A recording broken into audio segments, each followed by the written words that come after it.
Right. Do we call this episode? We don't, do we? We just say, welcome to the fireside. Welcome to the fire. Is it fireside episode? What are you calling it? I don't know. Unreserved, wasn't it? Whiskey and Things Unreserved?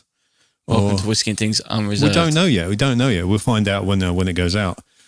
How the artwork went. What tagline would fit into that little square? Well, bear in mind we don't have a fireside. Yeah. I think it should be the fireside sessions. Really? Yeah. Right. Anyway, let's start. You're listening to the Whisky and Things podcast with Dave Giles and Nick Kent. Welcome to Whisky and Things. This is the first of something a little bit different from us. There will be episodes, or there will be times when we are busy or things prop up which stop us from doing a full whiskey tasting and the full experience. So we have pre-recorded a whole number of casual conversations, which will become mini episodes to fill those gaps. Dave is looking particularly casual at the moment. So basically I'm on my sofa, back in the spot where it all started. And Nick's at the bar. Yeah, I'm sitting at a bar. Yeah, you are. You're on my side of the sofa, Dave. That's weird seeing you over there. In fairness, technically, I'm in the corner where the table used to be. Are you? Oh, yeah, you're that far over. Yeah. Okay. I'm that far over, yeah. There's still space for you here, Nick. There is still space for you. I see. You're blocking that corner. Yeah. I'm quite big now. Well, I wasn't going to say anything. It's lockdown, mate. Don't worry about it. It's lockdown. But, yeah... it's funny that you should bring that up because it is nice being back over here while doing a Whisky and Things segment. It does feel like I'm supposed to be here, Nick. Does it? Does it feel right? Does it feel? It does feel. It's like you've come back to an old home. It is exactly right. So, talking of which, you're going to rub your leg all episode. Yeah, no. The whole time I'm going to be picking my feet, and rubbing my arms. Nice. Yeah, the usual. Yep. The usual. Good lad. And hopefully the retention. What was it, Nick? The attention retentionometer, David. Yeah, rolls off the tongue. Exactly. Hopefully that don't rock up. But phlegm. So rather than doing a full-on whiskey tasting, we are both just having a drink. Yeah. So I don't know what have you got there, Nick? What are you drinking? Well, looks like you got. Have you got a cocktail? No. It's just a big. I like to use the big spherical ice tube. Ice tubes? Wow, that's a new invention. We should invent ice tubes. I tell you what, that's genius. That is genius, Nick. I see. Right. Yes. That is a massive bit of ice. I love it. I love these spherical ice cubes. But it's not a cube, is it? It's an ice sphere. And I'm drinking Buffalo Trace because I like it. And it wasn't on offer, but it was the cheapest one in the shop. And I'm not cheap, but, Times are hard. Times are hard. I just like it. I like it. It's a good everyday drinker. Not that I drink every day. I've been off it this week. Just saying. Do you know what? I remember having a conversation about wine with someone, and they told me, they said, if you're spending less than £10 a bottle, then it's not going to be any good. Okay. And they were quite snobby about this. I'm going to be honest. It was my brother years ago when he was working at restaurant. He was working. Explains everything. Yes. Exactly. He was working at some. He was trying to get into restaurant management, and he was working at some posh restaurants. So anyway, I digress. However, I've spoken to other people who drink a lot of wine, and they've said that's rubbish. Yeah. And just because something is cheap doesn't always mean it's not as good, because of certain duties and things like that. So sometimes a wine can be over £10 or a whiskey can be expensive, and it doesn't mean it's better quality than a cheaper alternative. Correct. So I guess whiskey would be the same in that regard. Yeah. I mean, I know there are other factors involved, but I prefer the Buffalo Trace to the Hudson bourbon, for example. That we did. Well, the baby however bourbon. long ago that was. Yeah, the baby bourbon. A baby bourbon. A baby bourbon. I'm going to have a bourbon. So I've had this bottle of Highland Park sitting here. Oh yeah, Nick, what you on, dude? Yeah. Oh yeah. Since we did the Highland Park show, if you remember, that was early in lockdown. Yeah. The beautiful bottle of Viking Honor, 12-year-old Viking Honor. And I It's such a beautiful bottle. I never want to open it. I'm having a sniff as well, so I got a bit of a dreg left in my bottle from the episode. Yeah, Saurine. Oh, is there? Yeah, Fruit it was from that episode that the least viewed episode. Danny Gruff was on. Oh, Danny Gruff was on it, of course. Yeah, We didn't need to say who it was, really, did we? But there we go. Yeah, you say least listened to, and you know, You just know. Bless him. The one that everyone skipped. I didn't. I've listened to it 10 times, and it's still the least listened to episode.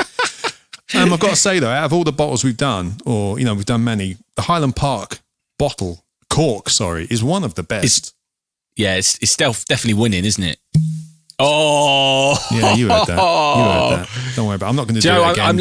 Don't want to clean your underwear or mess your underwear. I have missed the corks from the early shows. Yes, I know. Yeah, it's great having these little samples and stuff, but having the bottle and the cork and the feel of it in your hands, don't read anything into that. But I'm reading everything into that, Nick. I like being at the bar because I can just reach round and pick up the bottles. It's fantastic. Why don't you do every episode at the bar? Because I like to have my notes in front of me. I have my iMac in front of me with all my notes and stuff, and it's all set out. Fair enough. It's all there. I could have a laptop here, but it's a bit, How do you feel right now not having any notes? Do you feel a bit naked?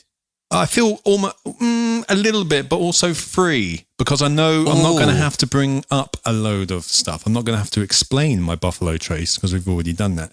I can just sit back and enjoy it while we're talking and see whatever comes up, So I feel it's kind of liberating, David. Like I'm a 70s lady with no bra or something. I don't know whether that's come from. I don't know, but I don't know whether it's politically correct. But I'll find out later. Or any lady, or a lady now with no bra, or anyone who's not wearing anything they don't want to wear. That's how I feel. It's liberating. Right now. It was the first time I ever wore a skirt or a dress. I can't remember. I think it was a dress. I was about 14. I was at a party, and the girl whose house party was had this red dress, and I tried it on.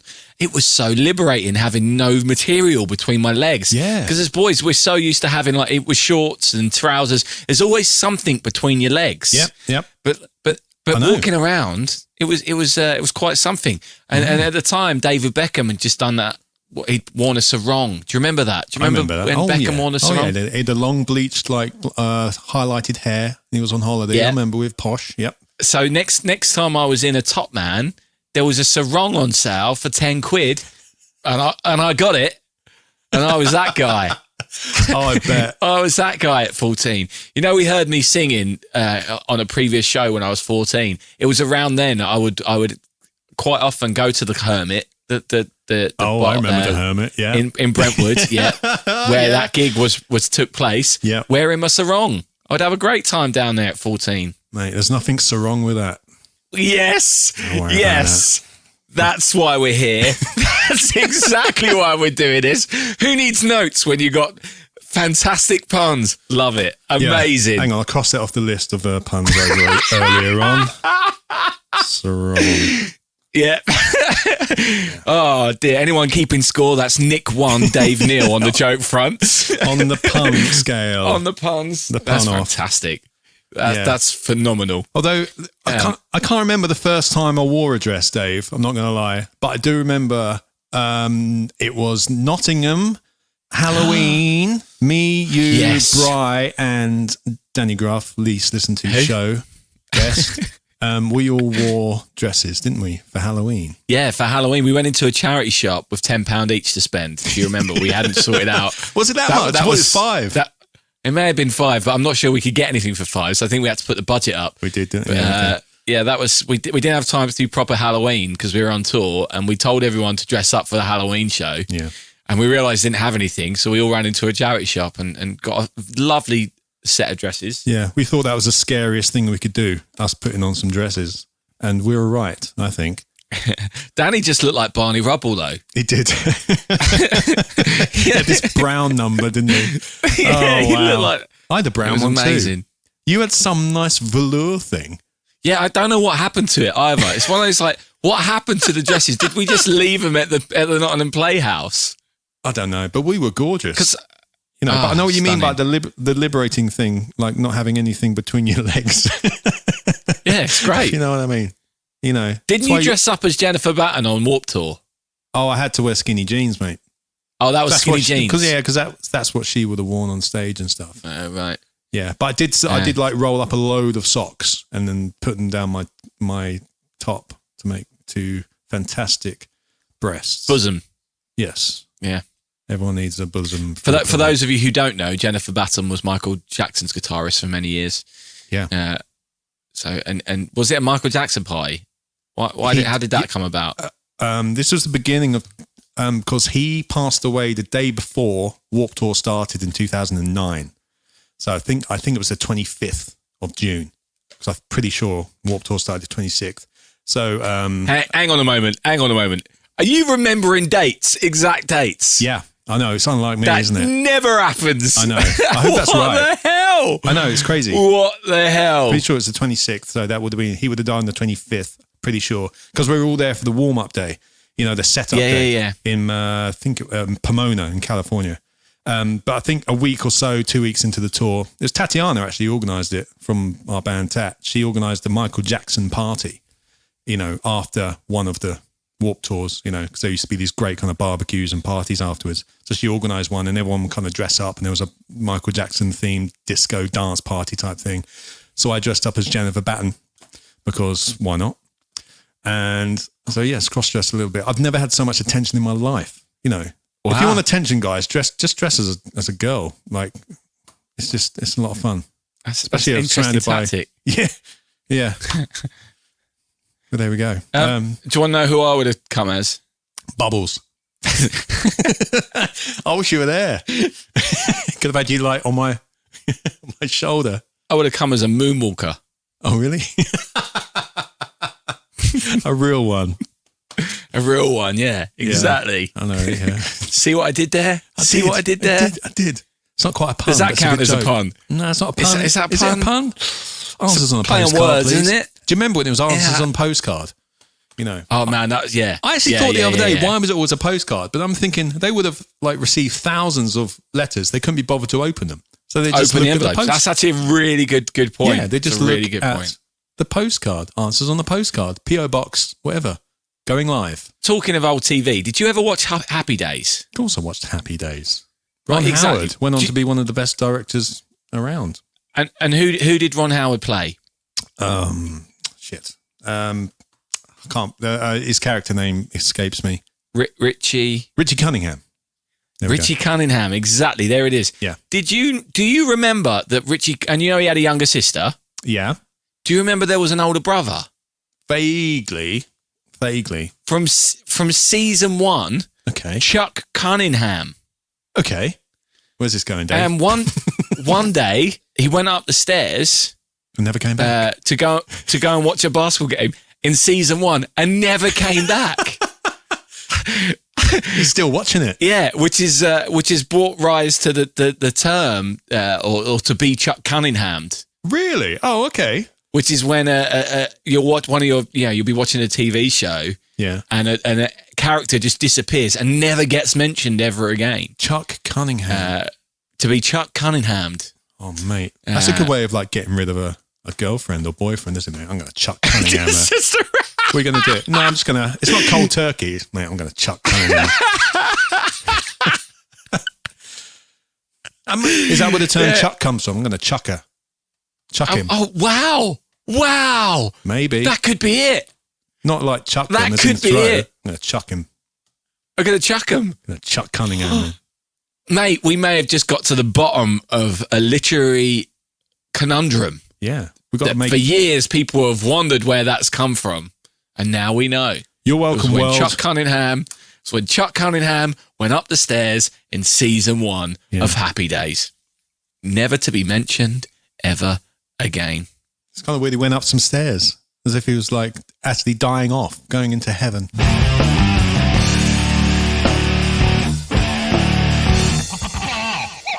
Yeah, that's the kind of thing that people can expect from from these kind of episodes. Whether they be, we're not sure what to call them. No. by the time this has gone up, we may have made a decision. It depends on what fits on the thumbnail. But we've got options at this point, haven't we, Nick? We have. It was either going to be, our first thought was by the fireside. That's quite long, and we don't have a fire each. And it means me putting, that crackling effect over everything, which might get annoying. But then or comforting. Or comforting. Yeah. We'll try it. I'll fade it in and out and see when people feel the most comforted. The other one was Whisky and Things Unreserved. Because you obviously get the reserved bottlings now and again. Someone... Yeah, the special ones. Yeah, the Dave Giles Reserve, Yeah. Distillers Reserved. But we're not really reserved on this. This is us just actually talking about anything. So we're unreserved. Yeah. I think that's shorter. Unedited. So that makes this unreserved one. Yeah, but are we going to do Whisky and Things episode whatever, unreserved 1 / unreserved 1, and we're just going to leave it and just have it? I think there's a conversation we should have off mic, Dave, to be honest. Quite possibly, but maybe people have got insight to this. Maybe someone might come up with a better suggestion of what we can call these shows for future. Oh, yeah. Fifth one in, we might actually work. Fifth one in, we might come up with something. Yeah. Well, we didn't. That's the thing. We start these not really knowing what we're going to talk about. I'm saying that like we've done loads already. We've started this not knowing what we're going to be talking about. I made some little notes and stuff today, just of stuff which popped into my head. Right. Top of the list, Dave, and this is, I can't believe we haven't covered it yet, to be honest. Really? Yeah. It's a real humdinger, and I think the comments are just going to light up. Right. What's the best use of bacon? Do you know what? That's such a good question. Isn't it? It's so versatile. Yeah? Check these out, right? You can wrap other meats in bacon for a start. Well, yeah, of course you can. Like pigs in blankets? Yeah. Like a chicken, put some bacon over the top of it. Oh. Yeah. This is the vegan-friendly show. You can candy bacon. Have you had what does that mean? Have you had candy bacon? I don't think I have. It's fantastic. I had it in a place called, I've had it a few times. The best one I had was in a place called Bread Meets Bread in Glasgow. Amazing burgers, but they do this candied bacon. It's where it's kind of just doused in sugar, I think, until it's just... So it's classic Scotland. It's glazed. It's glazed bacon. Right. It's fantastic. I'm sure some of our listeners have had it. Another one is just having it in the top of a Bloody Mary, I don't even think I've had a Bloody Mary, Nick. You've never had a Bloody Mary? Okay, that's shocking. I don't think I have. Because that's a breakfast drink. No, I don't think I have. You've never had a... Oh, mate, you need to try one. It does remind me of the shot that we do with Chris Trevero at his local pub in Studio City. Yeah, okay. Not the Bloody Mary. It's different, but I know what you mean. The breakfast shot. It's breakfasty. Mm-hmm. Yeah. What's that? That's orange juice, Jameson's and butterscotch, and then chased down with a bite of bacon. Yeah, bite of crispy bacon. Yeah, crispy bacon. That's the Trevero breakfast shot. But obviously a Bloody Mary is all kinds of stuff. Like, it's maybe vodka, I think, tomato juice, but proper ones have stuff like horseradish, Worcestershire horseradish. Yeah, it's always, mate, you want a little bit of horseradish in there, mate, it just gives it this little kick. It's fantastic. What the devil is this drink? Yeah, you want pepper, you have the salt around the rim, and then you have a load of other crap stuck in the top if you want. And the best one I ever had was in a place called Big Bear, which is east of Los Angeles.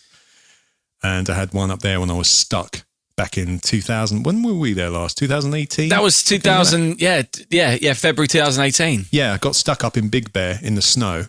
Yeah, and, the day I arrived. Yeah, and the Bloody Mary, the best Bloody Mary. Come all that way to visit you. Yeah, sorry, mate. I was stuck in the mountains. It's fantastic. Drinking Bloody Marys. Yes. But, I love a Bloody Mary, me. Can't go back. It's a great getting to the airport drink as well. Explain. Sometimes, you go into the airport for an early flight, and maybe sometimes it's a bit early for a pint.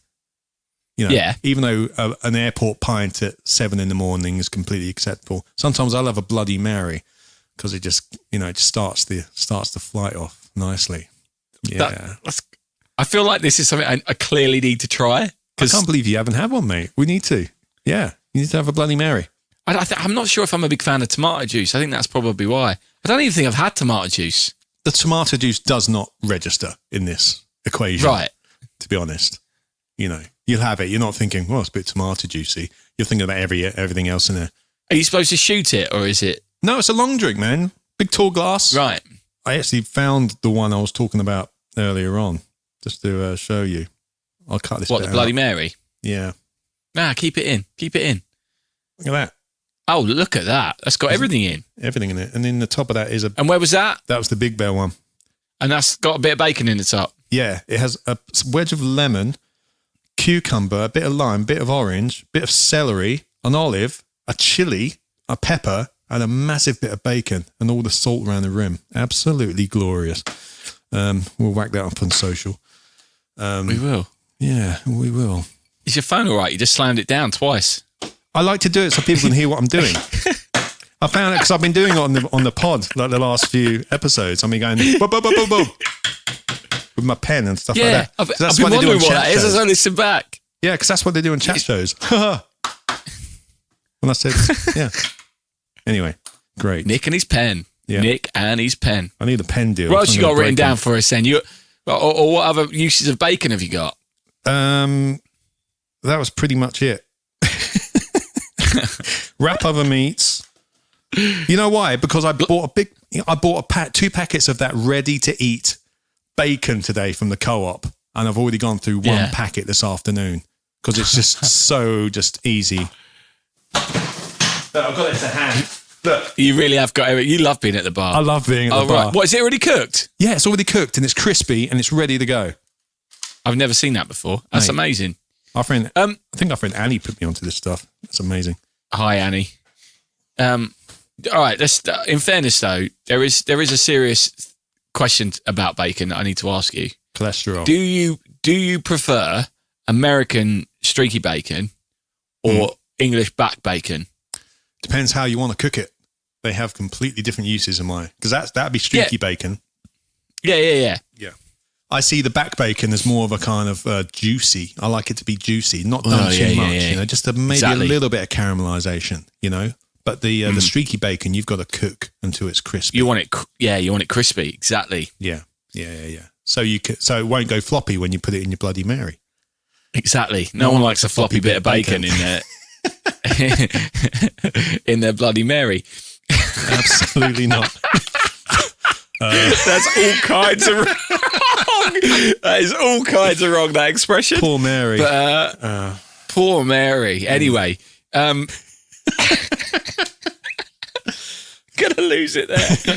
I often feel though like that because Americans hate British bacon, and I often feel like it's an unfair comparison. To be Because fair, so, Dave, it's Danish bacon. Yeah, okay, but it's they're too. I think they're sort of almost unfair to call them both bacon. Yeah, different entities. They're completely Danish. different. I see it more as like a thin slice of gammon, maybe. Yes, You know what I mean? Yes. It's a different cut. It's completely different. completely different. Anyway, enough bacon. I don't know. Is there ever enough? Bacon. There's never enough bacon, mate. Let's get crackling. Whee! Oh yeah, okay. That's good. That's good. Yeah, do I get that one? Does that count? Yeah, that counts. That's got to count. That counts. That's All right, 2-1. I'm not going to deny you that one, Dave. That was a good one. Enjoyed that. Oh, you swine. But yeah, Nick, we've very good. No, Very good. It's a bit on the nose, that one. Yeah, on the snout. Carry on. What do you snout. want? Yeah. You're listening to the Whisky and Things podcast. We were talking before we started doing Whisky and Things, the podcast, we were talking about the idea, and obviously we haven't been able to do it because we've not been together, but we've been talking about the idea for our Patreon page of us rewatching and reacting to our YouTube show. Yeah. Which we may still do one day. Yeah. But whilst I'm sitting here in that spot where we did all those 52 episodes, 52 episodes, not counting. You know who's counting. do you have a favourite memory from when we did Whisky and Things, the YouTube show back in 2014? Oh.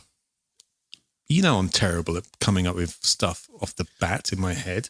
Oh my God. I mean, on the sofa or just in Yeah. general? Oh, in general, like things we got up to. I mean, obviously, I'm guessing for you it might be just when you went to Jameson's with Danny.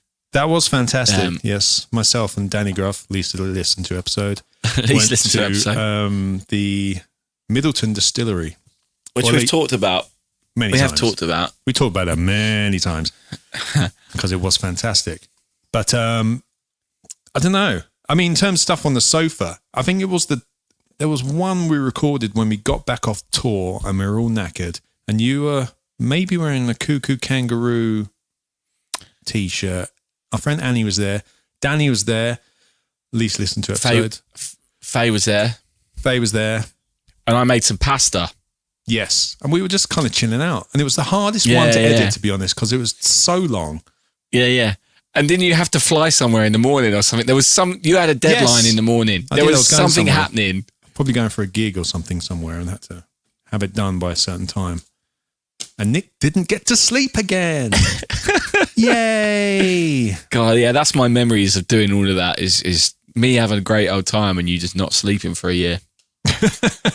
Oh, God. Yeah. Do you remember that episode 52 was about an hour long, wasn't it? The special we did because Dean DeChoso is over and you just done your album launch shows. It was fun, but it was a tough one to edit. But that was a cool one because it was just us chilling out. But having I'll tell you what, actually, in the Monarch when we had Cuckoo Kangaroo on. Oh, that was great. Took over the Monarch. I asked Dave Danger, is it okay? Dave Danger, the guy who ran the Monarch at the time. I was like, it's okay if we do a bit of filming in the corner. We're just going to interview the guy. Do an interview. Yeah. Just who were doing a gig there that night. They were doing a gig there that night. And we set up the entire thing. So we had 3 or 4 lights, 3 cameras, all kinds of stuff. Completely took over a corner. We had to unplug the Street Fighter 2 console. We did. So we had some power. And we completely dominated. Yeah, he didn't say a thing. It was quiet during the day, but he didn't say a thing, did he? And no, I think that's one of my favourite episodes as well. Those two were such good sports. it was funny. There may be plenty of people listening who's never gone back and watched any of them. Don't. I wouldn't recommend it. Thank you very much. God, but could you imagine people watching that and thinking, I now watch these two for whiskey advice? Because we didn't know what we were on about. No, we didn't know anything we were doing. That's how the whiskey god got involved. He saw us. He saw us from the whiskey heavens and was like, these boys need some help. So he started giving us just one word reviews like peaty, like that. Yeah. You know, smoky. That was about it. You just drop in and we go black and white for a second. But yeah, and we didn't. It was just Wayne's World, but with a glass of whiskey back then, wasn't it? That's so true. I've never really thought of it like that, but yeah. There you go. It's exactly Dave's what it was. World. Dave's World. Certainly does suck. Anyway, I think that's probably enough for this first one of the... We've done 31 minutes on my counter. Now Fireside. It'll take us 5 minutes to say goodbye now. You watch. The unreserved fireside session. Yeah. We don't know. We don't know what's going to happen. You know, what's going to happen? We've no idea. We have zero idea. So hopefully you've learned something in this episode. You've learned about being Chuck Cunningham'd. If you have examples of someone who has been Chuck Cunningham'd, please, maybe in real life, have you ever Chuck Cunningham'd anyone? Are you planning on Chuck Cunninghaming anyone? In real life, who would you like to Chuck Cunningham? Yeah. Fact or fiction, you know. Fact or fiction, yeah. Yeah. And then he shows you, you want someone to be Chuck Cunningham'd. Do you know what? I would love to Answers on a postcard. Watch Breaking Bad without Jesse. Okay. Let Jesse go in the second episode and then Breaking Bad might have been all right. He's unbearable. Can't stand him. I wish said Chuck Cunningham, Jesse in Breaking Bad. Oh, dear. Yeah. Who would you like to have Chuck Cunningham in a TV show, Nick? I don't know. All the TV shows I watch because I like them, and I like everyone in it. I know.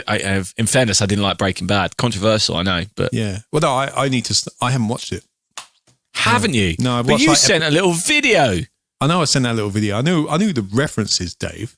I sent Dave a video today of a Formula One meme to do with Breaking Bad. About Breaking Bad. Yeah. I got it. Interesting. God, off the top of my head. I know you love New Girl. Anyone in New Girl? You know what? What about in Friends? Someone in Friends? You know what? They nearly did Chuck Cunningham coach out of New Girl. Because... Did they? Yeah, because I've never the actor... seen it. Oh, well, the actor, he did the pilot or something, then he like left to go do another show. And then they introduced another guy to kind of take over his role. But then the other guy came back. Really weird. Anyway, yeah, I reckon some listeners may have Chuck Cunningham'd us after that little anecdote. There's another trope. There's another trope about I can't remember what name it is, but when someone turns up as replaces an actor as the same character, and no one in the world seems to notice. Yeah. Oh, I've got one now. Do you remember Neighbours? Yeah. Yeah. Helen Daniels, Chuck Cunningham. She just wouldn't die. She would not die. She went on forever. And she was just whinging and whining about everything. Even when she like fell over onto the pavement and they like made out that the cake that fell on the floor was like like a metaphor for a head cracking. They still kept her going. Helen effing Daniels. I would have Cunningham'd the hell out of her. Go upstairs, Daniels. Script writing with Nick. Helen Daniels. Get rid of her. Yeah. It's Cunningham her. Love it. Chuck her. Anyway, next week we should be back to normal, a normal episode with full tasting notes. We don't know what it's going to be because we don't know when it's going to air. No. But we hope you've enjoyed this, and hopefully if we do one of these again, you won't skip it. we hope this adds something slightly different to the usual episode. Or I don't know what I'm trying to say. But anyway, thanks very much for listening. We'll see you next week. Take care of yourselves. And each other.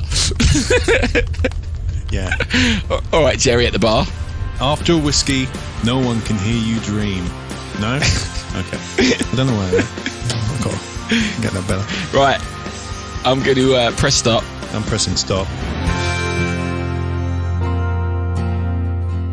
Whisky and Things has been brought to you by And Things Productions.